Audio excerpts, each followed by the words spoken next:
Sales Babble is sponsored by Outreach. This is the Sales Babble Podcast, episode 375, Top 10 Sales and Marketing Books for 2021. An interview with returning guest Michele Kelley.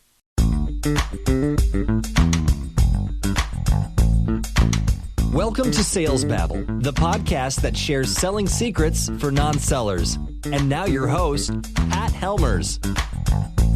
Hello, Sales Babblers. This is Pat Helmers, and I'm very excited to have Michele Kelley back on the podcast. We talked for a long time. Heads up, this one is quite long. You might want to break it up into a couple listens. So I'm not going to waste a lot of your time, but I do want to do a shout out to our sponsor, Outreach. Today's podcast is brought to you by Outreach. Imagine having a smart assistant, like an Alexa or Siri, join your customer calls, transcribe your conversations during the call, take notes for you, summarize action items, and prompt you with relevant information, and coaching from your manager, right in the moment when you need it, not after the fact. Outreach Kaya is an intelligent virtual assistant that brings together real-time sales enablement and advanced AI to make every sales rep more effective, every customer conversation more productive, and every coaching opportunity more precise, so you can close deals faster. If you'd like to see Kaya in action, schedule a demo at click.outreach.io/salesbabble Kaya today. That's click.outreach.io/salesbabble-KAIA.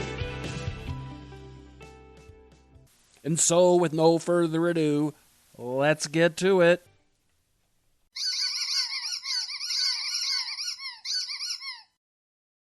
In another floor of the house.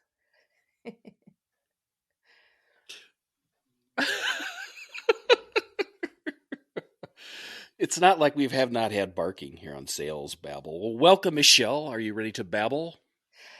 Ready and excited. I should have said something more like, welcome back. Because that's right. That's right. Like I'm a newbie or something, right? Right. Now, how many times have you been on Sales Babble? Is this the second or the third time? I believe it's the third. I think so. No, it is the third because we talked books once and that was like glorious. And then prior to that, we talked about storytelling in the sales process. Right.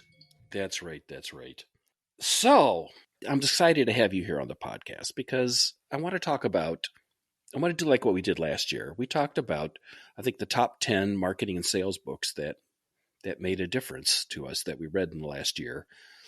And in fact, last year, I think, although we were focusing on marketing and sales books and things like that, I think we talked about other kinds of books too. Oh, yes. And you are going to be very surprised. On my list today are books that one would not expect. I have 5 books in my hand. I actually have a 6th one. Me too. It's at the bottom. I'm like, I'm going to sneak this guy in and you're going to love it too. I had a 7th, but I slid it out. So I'm back down to 6. So I wonder if we could very briefly, so we don't make this run too long, why don't we walk through the list like we did last year? You do one, then I do one. Well, I do one first. Yes. So we can kind of get this, we can get the meter of like how to do this. And that, because I think the listeners would find a lot of value. If they were to put these on their shelves, if they were to read these, I bet you it would create opportunities and possibilities that they could never have fathomed. So it so would, and they are going to be shocked, I tell you, at the ones that I'm putting on the table here for all of us to consider. So maybe we should start with you. So why don't you ask me, Pat, what's your first book? All right. Hello. I'm going to put my radio voice on. Hello, Pat Helmers. Tell us about the first book that you are bringing to the table today. The first book I want to talk about is actually a fellow I'm going to have on Sales Babble later this year.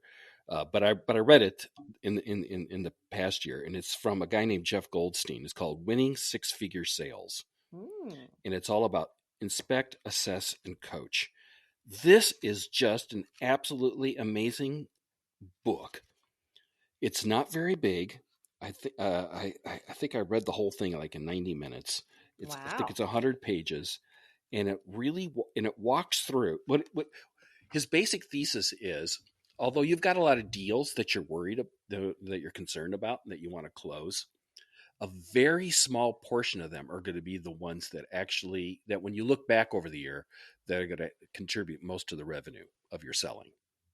Okay, so is this the 80-20 concept It's like here? a Pareto thing. Right. But he said the problem is that lots of people don't thoroughly put more energy into those 20%. Mm. And he's got a process in there that forces you. He's got a two-step process. One is you should walk through all of them and do a quick 15-minute review of them every so often, like every week or two, and just ask a few questions.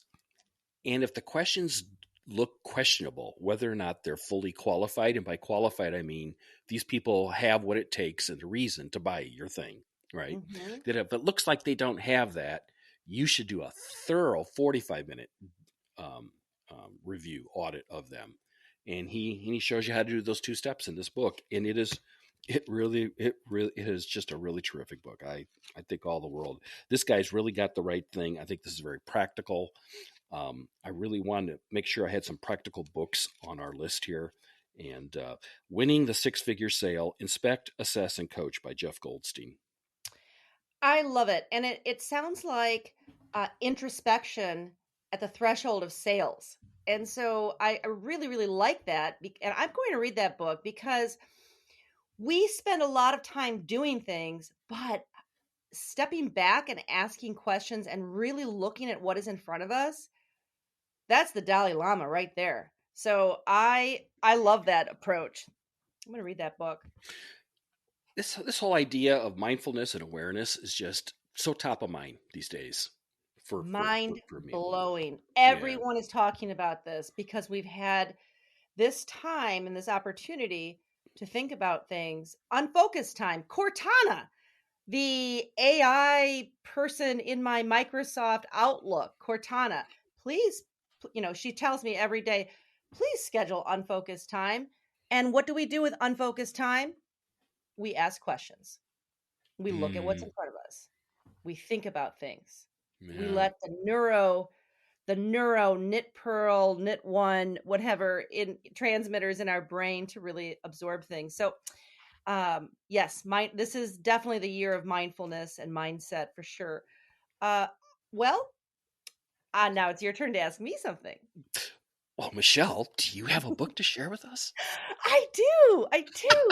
All right. So this book is called What Great Storytellers Know by Bernadette Jirwa. And this was given to me by my super, super good friend, Dean Petrolakis. And he sent this to me. He said, I know you're going to love this story. And guess what? He was right. It's the 7 skills to become your most influential and inspiring self. So I look at sales as relationship building, as inspiring another person to embrace an idea or a product or service that will make their life better. And that's the story that you're telling. So I did pick out a couple little quotes from this book that I thought were really, really good. One is stand in the audience's shoes. Now, what I love about this book too is similar to yours, it's short. It is all of like it's like reading a 3rd grade primer, it doesn't have a lot of pictures, but it's got quotes on certain pages. And so it's a really quick, easy read, but it's a good reminder that what story are you telling to the people you're selling to? So carve your name on hearts, not tombstones. A legacy is etched into the minds of others and the stories they share about you. So here's the power in that phrase. And that was a quote in the book by Shannon Alder. Are we selling? I ask you, Pat, are we selling or are we creating brand ambassadors? Are we selling Or are we sharing a story and inviting someone else to step into that story? Are we selling or are we leaving a legacy? That's what this book asks us to consider. And there's one more quote from it. Ordinary moments make for powerful stories. The challenge for all of us is to find a small story worth telling. And this is a piece de resistance in this book for people who are in sales. And here's why. Here's why. We talk all the time about if you use this product or service, it's going to transform your life. It's going to create an entire new world. It's going to open up endless possibilities. Guess what? Most of us just want our ordinary to be a little bit better. Tell a story. Tell a story that actually fits the life of the person you're talking to. An ordinary moment. How can you make an ordinary moment better? Through story, through relationship building. So, What Great Storytellers Know is the title. 7 Skills to Become Your Most Influential and Inspiring Self is the subtitle. And the author, Bernadette Gira. Thank you, Dean Petrolakis. You made my life better by this book. I totally concur. There's just something about telling a story. If you tell a story that I had a client like you who was in a similar situation, they didn't know what to do. They tried us out. They were just amazed how smooth it went. And they've lived happily ever after since. Do you think you can relate to that? Why, yes, I can. That sounds great. I'll buy that. Those stories, they don't need to be some great allegories. They don't need to be something like that. Just something that touches the emotion of either the suffering or the aspirations they have. Yeah. Yes. Yeah. I am fascinated by that. You know, we were talking about this before we turned on the microphone that Hemingway was a believer that first paragraph's got to be just the most amazing paragraph. It's got to be only 3 or 4 sentences, and it's got to have a killer story in it. Yes. Yes. Otherwise, they won't read the rest. Keep They'll them skim turning it. the pages. They'll Keep skim them it. turning pages. Yes. All right, Pat, you are up. I can't wait for your next collection. Well, this one you probably won't be surprised because Dean Petrolakis, again, founder of the Orange Squad, recommended Bob Burg's book, The Go-Giver. Brian Basilico talks about this book a lot too. So the two of those guys were talking a lot about it last summer.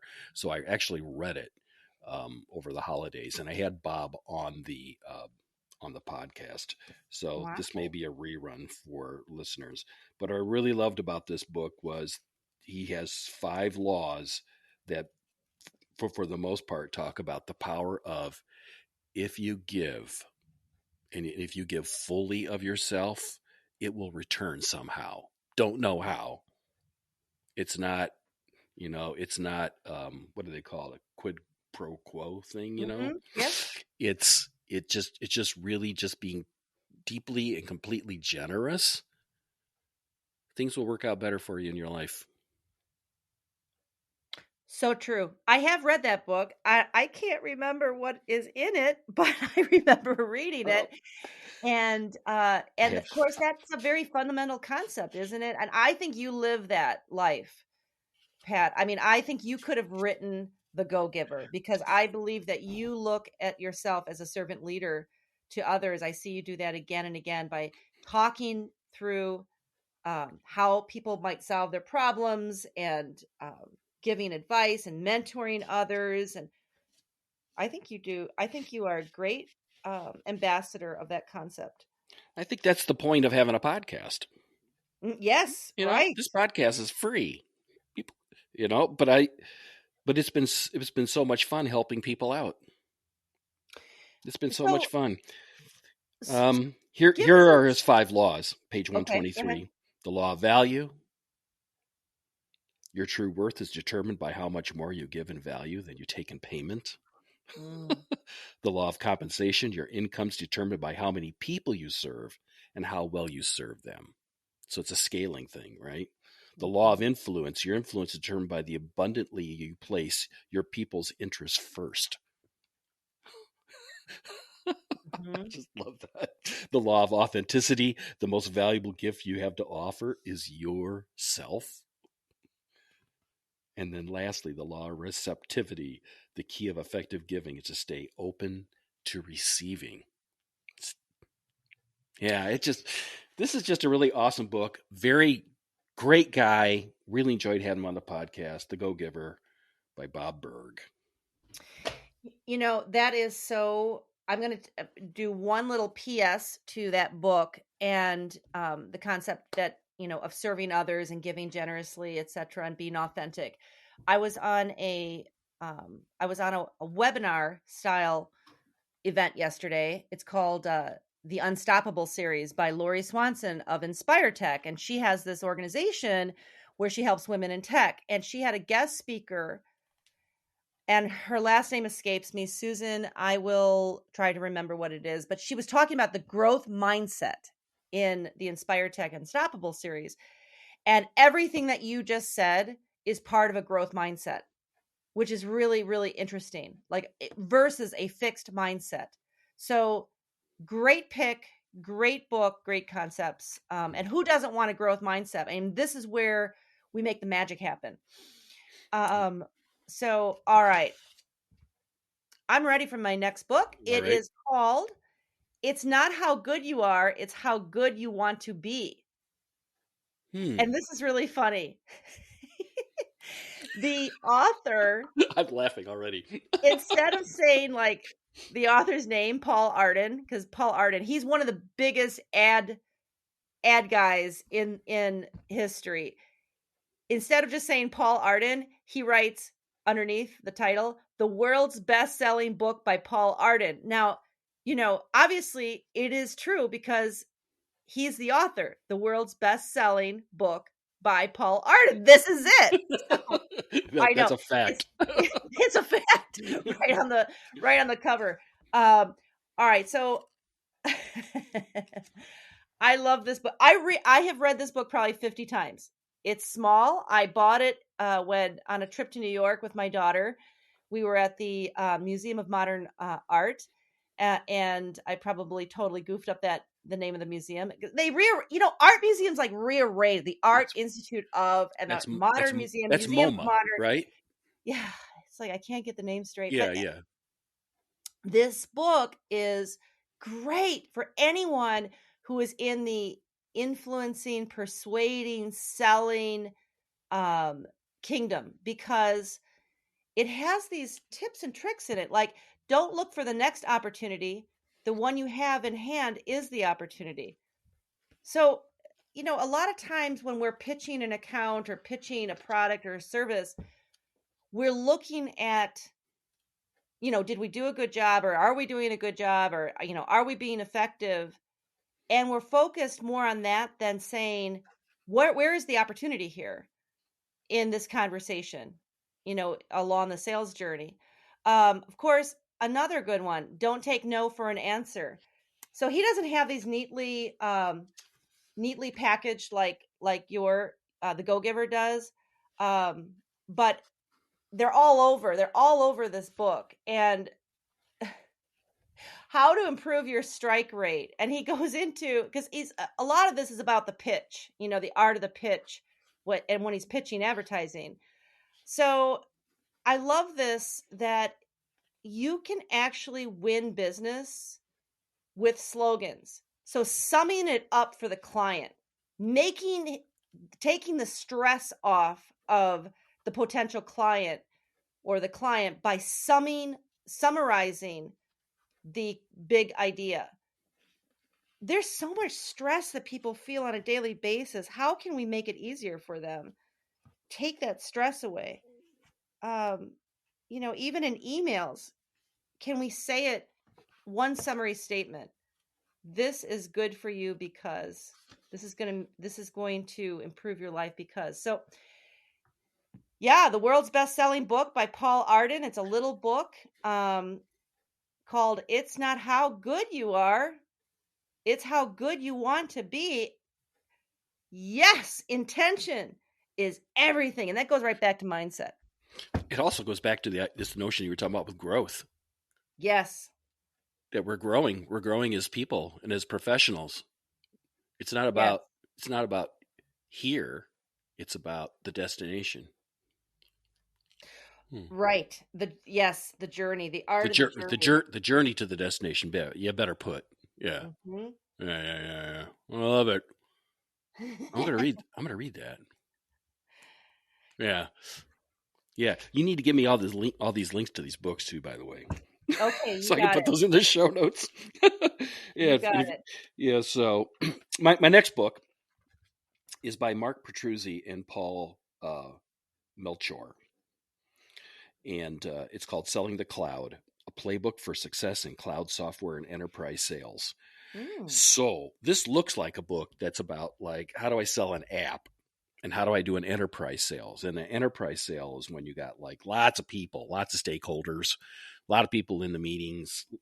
They got a big complex decision-making process, right? And you got to sell everybody, and everybody's got to be happy, even though some people may have conflicting agendas. Mm-hmm. But it's more than that. This book is actually more than that. It's really about the philosophy of sales and the kinds of things that you need to have in your mind when you're approaching it. Just to kind of give you a notion here, let me just read some of the chapters here. Like chapter 1's passion and mindset. Chapter 2 is velocity and grit. Number 3 is empathy. Right. Number 4 is authenticity. Number 5 is creativity and problem solving. Does this sound like a tech book for selling software apps? No, it's not. It's not. Resilience, trust. This is just amazing things. Like in here, he's got a quote. These guys got a quote, and these were great guys. I've had them on the podcast. I'm looking to have them again. Quote, business and personal are completely intertwined, no matter how hard you try to keep them separate. The human heart triumphs again. Woo! And here's yet another great quote. This is the last one here I want to say here. Our model is based on one simple concept. Happy customers are the best salespeople. OMG. There is a running theme here of creating brand ambassadors, happy customers. Yeah. And I'll add one more thing to that. Guess what? You have to say what? What? Okay. We are co-authoring our brands with the people we're selling to. They are co-authors of it. Oh, yeah. And that's how we create people who are excited about saying, did you talk? You have to talk to Pat Helmers. You have to talk to him because you are loved. And where is this all leading? Customer experience. Oh, yeah. It's funny we bring this up here because just that last week, I got this deal that I'm working for Habanero Media.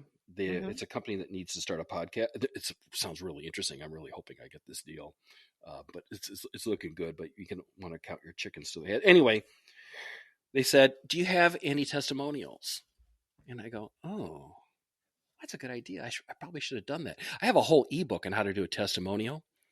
It was so gratifying. I reached out to 4 of my clients and said, would you give me a testimonial on LinkedIn? What are they going to call them? Recommendations? Sure. And I just gave them I said, it only needs to be 3 sentences. Talk about what was the challenge, aspiration you had. What was it like working with me? What have been the results? All of them within probably 24 hours had written one. Wow. I copy, pasted, got it on the website. All of them have agreed to do a quick video of just reading it. That's amazing. Just like that. So they're branding me. Yes. Just like you said. That's what they're doing. Absolutely. And I guess I am for them too. That's the whole point of having a podcast. Is to further solidify your brand so that people realize what makes you different from everybody else. what Yes. differentiates you. Because from buyers' points of view, it all looks like commodities. Yes. Right. Hmm. Yes, and I've seen that recently. I was on a 4-week mission to find a new moisturizer. Now, Pat, you probably have not ever had to embark on such a serious and truly No. life-changing mission. But for 4 weeks, I looked at different manufacturers, different brands, and you know what I came to the conclusion of? There's this guy in Hawaii who has a YouTube channel. His name is Hiram, and he talks with an unbiased perspective about moisturizers and skincare. And he was the one I listened to. There was not one brand who stood out among the crowd. Not one. And these brands are spending millions of dollars on advertising. And I swear, like, I was going into Sephora with a list of ingredients like phthalates and, non-comedogenic ingredients that I didn't want and things that I was looking for. Not one brand could tell me why they were different. Interesting.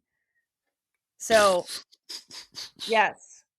Why are you different?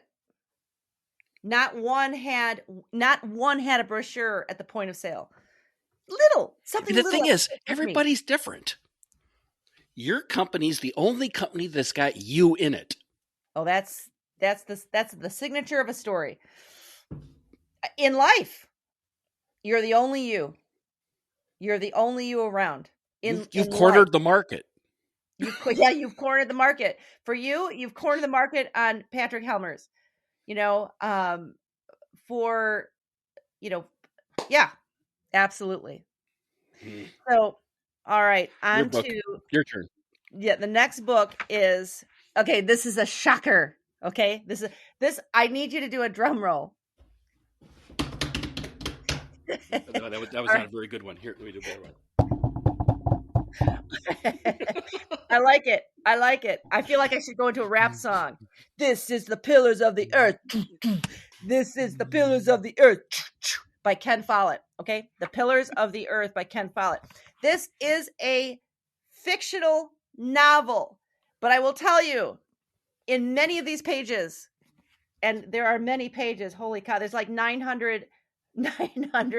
This is not a quick read. Okay, this is like reading on steroids. This is a 943 page book. However, as I was reading it, I'm like, this is like a sales book, because the whole premise is this man, his name is Tom Builder, wants to build a cathedral. And he goes on a journey to try to find, this is like 1,000. Okay, the year 1,000. Yeah, 1135. Goes on a journey to try to find a monastery or a parish where he can build a cathedral. So he has this section where, many sections actually, where he's selling his ideas. All right. So he's pitching himself. My name is Tom, Master Mason. I'm a good craftsman, and my children are starving. I hear you have a quarry. He holds his breath. Yeah, we've got a quarry. I'm paraphrasing here, but we can't hire you. So first, no, out of the box. We can't hire you. And Tom is devastated, but he stands his ground. He says, I'm a mason. My walls are strong. We do this all the time, right? In sales. Yeah, but this is the feature benefit.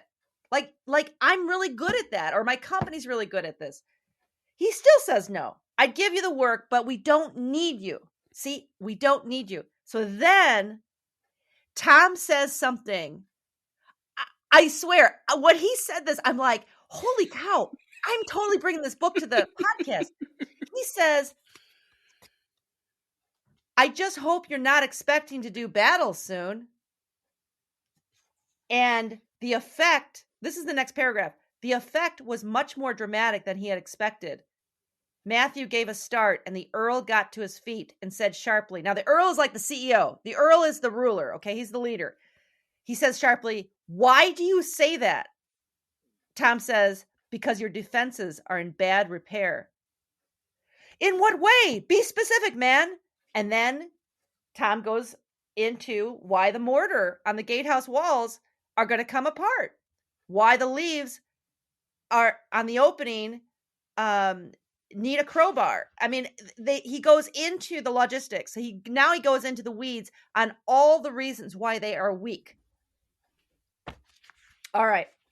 So that's one part of it. But wait, you might say, okay, I'm not going to read a 941 page book for, one page, Michele, especially since you just read it. There's another section. He is trying to sell himself to a parish, like the vicar, okay, the head of the parish, because they need a new cathedral. He finally finds somebody who needs a real cathedral. And he says to himself, it was no bad thing, Tom thought, that Philip had trouble understanding the drawings. It gave Tom a chance to be confident and position himself as an expert. So he's showing the plans for the cathedral that he has in his head. He's showing the plans to Philip, the head priest, and Philip's not understanding all of it, but Tom is confident, and he sets himself up as an expert. Then Philip says, can you afford to build it bigger?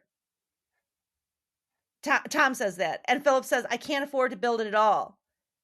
I don't suppose you have any idea how much this would cost. Tom says, I know exactly how much it would cost. He was prepared. He did his homework. Then he tells him how many people he would need to employ. So he's already taken the next step of showing him the vision. This is how, because Philip had no idea how he's going to build the cathedral. Tom knows. Yeah. So Philip's also taking ownership in this by participating in this conversation of like, yes. Well, what would it take to make this happen? Yes. So there's that co-authoring. Everyone who's listening, guess what? If you didn't know it before this moment, you are an author and you are a co-author when you enter into the realm of sales. So then he looks at what their gaps are. And he says, so I need to find 200 pounds a year. It doesn't sound bad when you put it that way, because he studies the drawings and he's looking really thoughtful, and he's helping Philip figure out how he's going to finance this. And then, but Tom doesn't oversell. He said he did not want Philip to become over optimistic. That might lead to disillusionment. So he's transparent. And he tells him how he can do this, but exactly what it's going to take to build a building this size. He's transparent. And hint, hint, that's my 6th book. It has to do with transparency. And then what does he do? This is it. This is the highest part of this is the peak of the mountain. We've summited the mountain. We are on Mount Everest of sales. And what does Tom do? He asks very simply.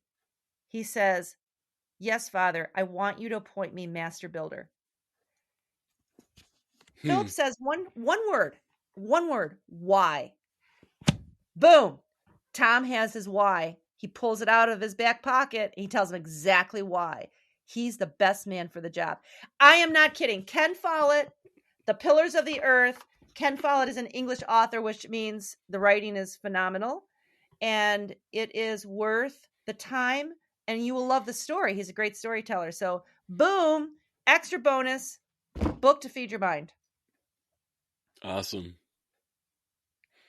It's fun when you read fiction about sales and how well the authors understand it.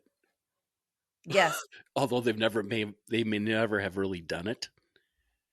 But they just like if they were to write a fictional book about any topic, they dig into the characters and understand it. And they're great writers. Are great writers. Agreed. And this is also testimony to, even if you're reading a fictional novel or listening to a story, somebody else's story, look for the lessons that those little hidden jewels that might be, right there waiting for you to discover them. All right, Pat, next book is by Eisenganger. Ooh, God bless you. Eisenganger is an interesting guy. He's a Dutch guy who has a YouTube channel about Stoicism and Taoism. He's a philosopher. Oh, wow. It's not his real name, but I really love his YouTube.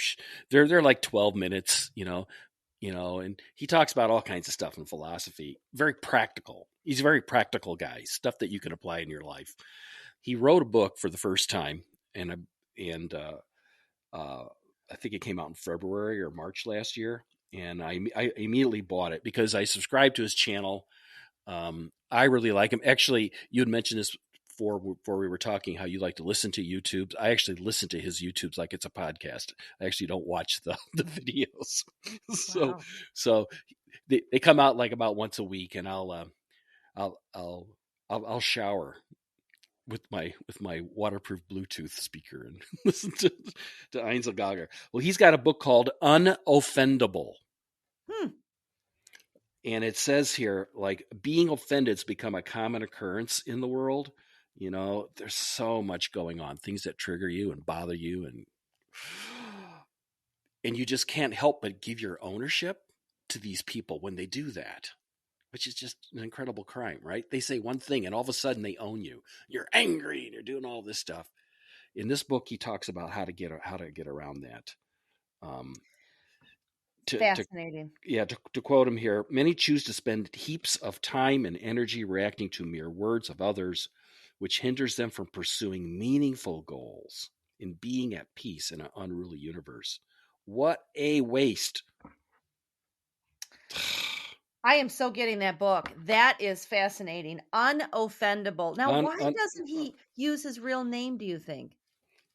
I think sometimes I think he wants to be anonymous in the world. He doesn't want people to really kind of know who he is, because I think he wants to experience the real world as a real person, not as not as somebody famous. Other philosophers have done this too in the past. I can see this guy. I'm really excited to watch this guy mature through the years, because I think he could be the real deal. He's trying to synthesize a lot of things from both the East and the West together. And really enjoy the work that he's doing. He's taught me a ton. I'm looking him up.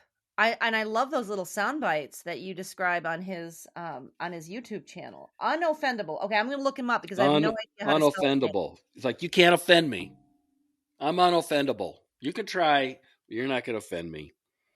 I am the master of my life. You are not the master of my life.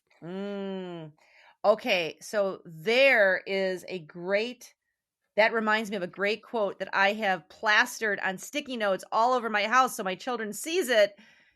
If you are not the master of your circumstances will master you. And that's from a book called Gentleman in Moscow. I read that. Next. Yeah, take ownership of it. Okay, Slide Rule by Neville Shute. This is an autobiography by Neville Shute, obviously. And here's why it is on my top pick. Have you ever heard about airships? So they were, back in the, I don't know, the 1920s, 1930s. I used to be all about these. These are dirigibles, like the Hindenburg. Yes, exactly. Yeah, exactly. These were amazing. I always thought there was a real future to them. You'll see them in Popular Science every so often, and then, but it really hasn't happened. No, I love all that geeky science stuff, because it really, I also believe that things kind of circle back, that there's maybe a reinvention of some of the things that we've done in our past. Who knows? Maybe this will be one of them. But he had a company called Airspeed. And he formed this company to make airships. And at its peak, it had like 400 employees. But it's very, you would love this book because it is very technical on the engineering side of building airships. But what I took from it is, I want to read a line. He writes, see about force 5 and very desolate. It beats us all how anyone should have the courage to attempt the Atlantic in an aeroplane. And it talks a lot about courage and why we do things, why we do the things we do, and how we lead. It is a peripheral book on the sales front. I just think it's a 50,000 foot view of startups and launching a company and the investor pitch, because he talks a lot about how he pitches investors in here. What we wanted was a crowd of cheerful gamblers as our shareholders. Now, I've worked on a lot of pitch decks and executive summaries to sell, tech software firms, etc. I've never heard of anybody describing investors as cheerful gamblers. But that's exactly that's what happens in Silicon Valley, though. Yeah, that's exactly what they're doing. They're building a portfolio, and it's gambling to a certain degree because they know 8 or 9 to 10 out of those are not going to will not see the light of day in 5 years. Right. But have you ever heard of anybody call them cheerful gamblers? No. I'm like, I love it. I love that description. Hey, here's a big thing. Okay, big takeaway. I mean, what if we looked at one thing today and renamed it? Like, instead of saying customers, what if we called them cheerful gamblers, or, potential investors? Or what if we called, a colleague a partner in crime? Oh, that's like really sophomoric. I'm terrible at improvising my writing, but you get the idea. Right. Yeah. This reminds me of David McCullough's book on the Wright brothers. I don't know if you ever read that. Oh, that book is really a book about startups. You think it's about flight, about these guys. It's really about them taking this business, inventing a completely new product in a completely new market, self-funding it, bootstrapping it, trying to raise money, trying to make their first sale. Yes. That whole book is all about that. And it's a real page turner too. McCullough's a great writer. And it reminds me of that. I'm totally getting that. So you know what? This is so exciting. And I just got chills. When I get chills, I know the electric current is like running through me. And this is so exciting. We can learn so much about sales from books that are not sales books. Yeah, right. Yep. Like, that's an epiphany. And that's why I brought some of these with me today to talk about. He writes in here, the man who believes in the company and wants to see it started must take the draft prospectus in his hand and go around to people that he thinks have money, generally total strangers and tough guys in business matters, and try to talk them into putting money into the new company. In 1931, one had to talk quite hard. So, for obvious reasons, hello, we have depression. So, this slide rule by Neville Shute, which is not I don't believe that his real name either, but slide rule Neville Shute, an autobiography. I love this book. And he went on, actually wrote many, many fictional novels, and that's why he had an anonymous name. I forgot. He didn't want, when he was working, he didn't want his employer to know he was writing books, because that was like on par with, I don't know, a very lowly job. He wanted to be taken seriously, and fiction writers were not taken seriously. So he used an assumed name. There you go. Awesome. Bring on the next book, Patrick Helmers. Woo! Okay, so this one here is Fran Soren's book. I mentioned this in February. I did probably people don't know this, but I did a talk on this called Tending Your Creative Garden back in February. Which was excellent, by the way. Which was, I don't know about that, but I gave it a try. I reached. It was quite a reach. Once I decided to start talking about it, I started doing some digging in, literally, into what else has been done on this topic.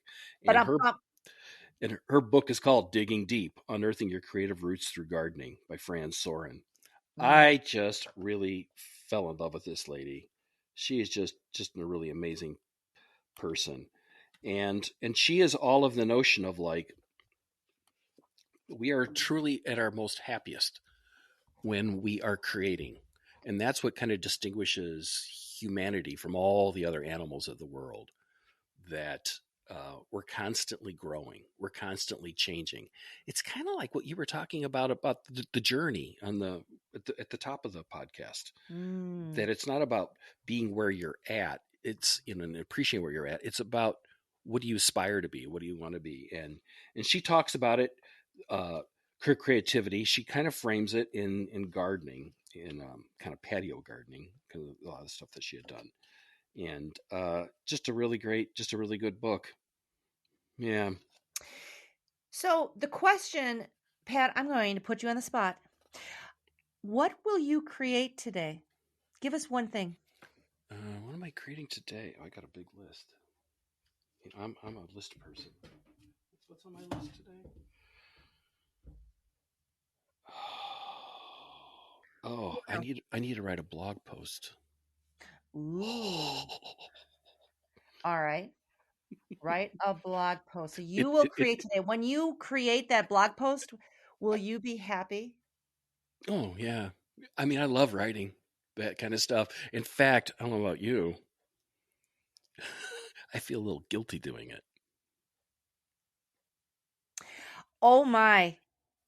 We need to lean into that. Why? So yes, why is it we do this to ourselves? We feel guilty at, like, when we enjoy the things we do. Why is that? Why is that guilty pleasure there? I'm not even talking about eating an entire pack, like the super giant pack of Reese's. I'm literally talking about doing things that we truly enjoy, that might even be part of our work. Why does that make us feel guilty? I'm the same way. It's like, if I don't bleed, it's not worthy. It just has no value. Why is that? Oh, I got to change that. Because it's sometimes true. So sometimes it really is self-serving, and it really doesn't take you, to where you want to be. It's just like a trivial, fun thing to do. I'm going to write a blog. In fact, this blog is going to be about branding. How podcasts, how you can boost your brand with a podcast. That's, and there's lots of how you name it, what the artwork looks like, that kind of stuff. That's what the article is going to be about. Love it. Well, I love it, love it, love it. But sometimes, I see this all the time, working with startups. People fall in love with their thing, their little baby, and they put all this energy in their baby, and they put no energy into selling it. And they're just shocked and surprised that people just out of the blue just don't show up and throw money at them to buy their thing, because they're not really doing the hard work of reaching out, really understanding who their ideal client is, who their customers are, what are the aspirations they have, and the hopes and desires, and then maybe the challenges and the pain that they're trying to address. They don't do any of that hard stuff. They're like, well, I'll just work on it some more because that's just so much more fun. And sometimes, to answer the question, why do I feel that way when I do stuff like this? It's just like, oh, it's one more thing I put on my website. Oh, it's going to be so beautiful. As opposed to, what you really ought to be doing, Pat? Open up HubSpot again, and let's call 3 or 4 people today. Okay, you used a word. You used a naughty word. Do you know what that word was? Well, I don't use profane language on Sales Babble. Should. You said should. Yes, this is now turning into therapy session for Pat Helmers, live and in person. You used the word should. I'm going to say that is one of those words. And I no, this is so interesting. I'm not trying to give you heat on this. I'm just thought it was interesting. I should be opening I should be opening up HubSpot and calling 3 or 4 people or 4 or 5 people. But your heart is telling you to do this blog post, and that blog post might make you findable to 50 people Maybe. when you put it out there into the universe. So the trick, I think, though, is are you living a life of intent? And that's really important to me. And sometimes just kind of doing things chaotically, I just don't buy into that. I don't. That's just not where I want to be in my life anymore. I want to make sure that I'm not squandering any moments, because we are here for such a finite amount of time. I want to make sure I'm fully squeezing all the juice out of it to do an Orange Squad quote. So, yes, I know, but you know what? I do let that. I let that little bit of guilt go and go. That's just something silly from your past. Go ahead and write it, embrace it, enjoy it. And you can find time to get on HubSpot and fire off those emails. You can do both. Come on. Absolutely. So here's what I'm going to say. How about we all pinky swear, all of us, everybody who's listening to this. I'm doing it right now. And you and I, we're pinky swear, pinky swear. We're going to pinky swear that today we're going to create something and feel joy. And also we're going to strike. I'm really sensitive about the word should, because I've said it so many times in my life, and it always leads me down a road that has less joy than the other road I could have taken. So just for today, we're not going to say the word should. We're just going to have fun with this. We're just pinky swear fun. This is just pinky swear fun. Well, then it's a great segue to the quote for me to wrapping up Digging Deep, Fran Soren. The quote I got from her, page 64, quote, "I think that in order to live authentically, we need to stop concerning ourselves with what others think of us. We must be willing to live outside of the norm and take risks, rather than risk compromising what is unique and special about us." I think that's where that guilt comes from. It's like, what would other people say? What would other people say? Yes. What do the experts say? No, it's about being authentic to ourselves. That's the book, Digging Deep by Fran Soren. And that's my 5th book. And I kind of, without thinking of it, I snuck in another book there, didn't I? McCullough's book on the Wright brothers. Yes, you did. Which I have yet another book I wanted to mention, but maybe I won't. No, let's do it. Let's do a. You got one more. You got one more. I'll finish right? up on the 5th one, and then I have a nostalgic book, 6th book to fit in there. So we can do our 6 books that we're sneaking in, and we can do it like really rapid fast. But my 5th book is called Believe Me by Michael Margolis. When I first started out in storytelling, before K+L Storytellers was founded, and I was just, little Michele Kelley and, going, you need to tell a story. You need to tell a story. I had a lot of people tell me, drop the story shtick. I mean, literally, I had somebody say to me, she was a mentor at the time. She is no longer, but she was at the time. And she said, Michele, nobody understands story. So drop that. Just tell people you do writing and marketing and content and just leave it at that. And I said, but the story is the heart of everything. Like, I look at life through the lens of story. And so Michael Margolis wrote this book. It's a perfectly square book. Believe Me by Michael Margolis. And he is like a storytelling icon. All right. He's like the Frank Sinatra. What Frank Sinatra was to music, Michael Margolis is to storytelling. All right. And it's called the subtitle, A Storytelling Manifesto for Changemakers and Innovators. Practically, I didn't put this under my pillow every night, but I practically did. I kept it by the side of my bed. I keep it now in my writing studio near me on a bookshelf, and I periodically open it up and then get, boom, inspired. So story by definition is a two-way communication medium. I mean, I know, one might think that, but I need to be reminded of these things sometimes. To get real, walk in another's shoes. These are like little tidbits from the book. These are things that I have over time underlined. If you want people to trust you and accept your invitation into the relationship, you need a believable story. That kind of goes back to, hey, we're gonna change everything. People don't want to be changed on every front. That's overwhelming, but maybe just a little bit better on the ordinary. I love this book. It has big pages with big quotes, which is perfect for a little bite, a little nugget. Yeah, I'm I love looking at it this. right here. Yeah, this looks great. Yeah, I This just book pulled is it up. very special to me because this book, without knowing it, Michael Margolis told little Michele Kelley in Aurora, Illinois, to believe in story and not to abandon it, but to embrace it. He helped me believe in myself and what we were doing. And then, of course, we started K+L Storytellers, Roderick and I, and the rest is history. That's our jam. But this book, I mean, sometimes a book can teach you something new, and sometimes a book can arm you with the courage to go forth. This book helped me have the courage to go forth. Awesome. Our 6 books. I'm just going to jump in because I need to share this.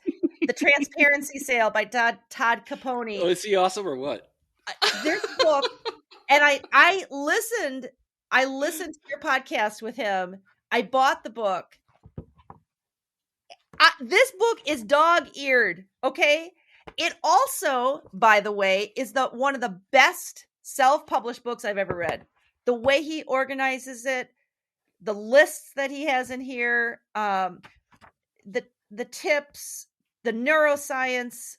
Oh my gosh, the neuroscience of selling. Yeah. This is really good. He came from a company that writes ranking software. Mm-mm. Like on Amazon when it says, give it a 5-star, 4-star, 3-star. Mm-hmm. His company has the engine underneath those systems. So he has learned deeply how people think. Yeah. And how people relate. And he's just a great guy. He's been on the podcast twice. He's really awesome. He is. He sent me, I had said I want an autograph copy. So he sent me an autograph copy, and we've exchanged some messages, through LinkedIn, etc. So one of the things we do is we do coach authors. This is my go-to book. This is my look. You want to see if it's done right? Read The Transparency Sale by Todd Capone. It really, this should be a must read for anybody in sales enablement, marketing, sales strategy, CMOs. This should be on their bookshelf. The Transparency Sale by Todd Capone. Capone. I gotta say it by I'm Italian. Oh my gosh, I didn't even say it. Todd Capone. I'm saying it with my, waving my hands in the air because that's what we Italians do. Todd Capone. He's great. What's all right? Your final book? Here's my last and final book. You may find it kind of weird, but this book is about a millennial guy. He's like 34. He's one of the first people to start the tiny house movement, living in a tiny house. Yes, I've read about that. He's all about sustainability, living off grid, not necessarily being rich, but making enough so that he can really promote his art. He has some really great notions about selling, and how it's really needs to be about understanding what people want, not necessarily you selling it, but if you helping their fulfill their goals. He's also too about not having a lot of rules. He has quite a kind of libertarian point of view. His notions of people were just if people, when people do things really right, we don't need a whole lot of government. It just kind of happens. So, and And I kind of feel like this is a recurring theme that we're hearing a lot these days from millennials, that they're not necessarily motivated by money. They're more motivated by experience and and and and, and having close relationships with people that matter. Um, and the guy's name was Henry David Thoreau, and he wrote it in like 1854. And it's Walden. Mm-hmm. I was just reading today about his what it was like when he grew a bunch of beans. he's got the whole breakdown. This is what it cost me to do it. This is how much I made. This is my profit. It's like he was a transcendentalist with with a bunch of other people, Emerson and Yes. Mary Fuller. That lady was pretty interesting, and yeah, I'd started it many years ago. I thought he was just kind of full of himself. Reading it now, it's just been the most amazing book. Walden by Henry David Thoreau. Yes, and it's funny. I have read that, and I've even seen the play on him. Do you know and I know that he was all about sustainability. Do you know the one thing that I remember most about him is that I think he had a crush on Emerson's wife, the poet's wife. He may have, the thing is, he's kind of ambiguous when it comes to all that. Wasn't really sure what I don't think I seem to recall he had, but I think he didn't lean into that because of his core beliefs, that he felt that that was not the right thing to do in his life, but I do believe he had. So all that to say, everybody loves a little romance no matter what the story is. Yeah. That's truly, that's the part that I remember most. He was very opinionated. I'm sure he was difficult at times. I'm certain he had a little bit of Aspergeriness to himself. You can kind of see it when you read it. Are we not all on the spectrum? Are we all? I mean, are we not all on the spectrum? Right now. Lord knows I am. I was diagnosed the same time as my son that, for ADHD. So yeah, no, we're all on it someplace. Yeah. So that's it. So that was fun. I loved it. Let's do this again next year, okay? I loved it. Pat, I love creating with you. I love talking books. And I love just seeing the journey of our lives, flow forward like a river, entwining and then experiencing and then coming back in our conversations. And truly, you enrich my life. Thank you so much. You too, Michelle. You have been my muse a lot this last 6 months in the in writing The Creative Garden, in the upcoming Orange Squad podcast that we're launching. You pushed me. And it wasn't like you said you need to do this. You just throw out these thoughts and ideas, and I'm going, I'm thinking small. Right? Make no small plans, right? Yes. Oh my gosh. I love that exhibit at the Chicago Cultural Center. Yes. Yeah. That quote is in, like, you've probably seen it. Huge. I have a picture of it that I took when I took my children there. Yes, by the architect, make no small plans. And you know what, Pat, that truly, that's a great finale to our, just our personal conversation here. That we inspire each other. We inspire each other. And oh my gosh, I feel like that makes me so emotional. I feel like that's the best of us. That's the best of what all of us bring to others. We inspire each other. It might be just a little thing, or it might lead to a big thing, but we are here to inspire each other. And I am just, when the Orange Squad first started, I didn't even ask Dean. I'm like, I just asked you because I knew that you were so much a part of what we were doing. Like, this wasn't even a question. And you were the only one. I mean, I had, after that, thought of one or two other people, but you were the only one. I said, oh my gosh, Pat has to be part of this, whatever this is. Yeah, I didn't feel worthy. Oh my gosh. And you're so much more than worthy in my eyes in what we're doing. That was very generous of you. You know what? Well, thank you. You're welcome. You are so welcome. And so, this Italian lady says, mwah, have a great day. Write that blog post. Be joyful. And just know that I'm so grateful for our time this morning. This was so much fun. We need to do this once a year, and it will be one of my favorite things to look forward to. Awesome. Thank you, Michele. All right. Take care, Pat. Bye-bye. 1 second. Let me stop. I'm going to be quick here, folks. Go to www.salesbabble.com for the show notes. We got a list of all the books that we mentioned, even some of the extras, too. Plus, there are links to our sponsor, Outreach. Please take a moment and go visit those links in the announcement of their new sales engagement software, Kaya. That's all I've got for this week, folks. Until next week, take care and have a highly successful and a profitable selling day.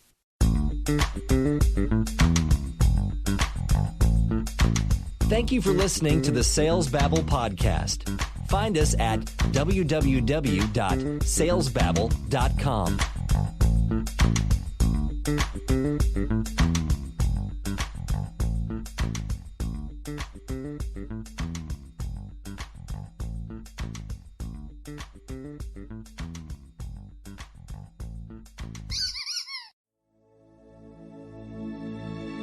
This is a production of Habanero Media.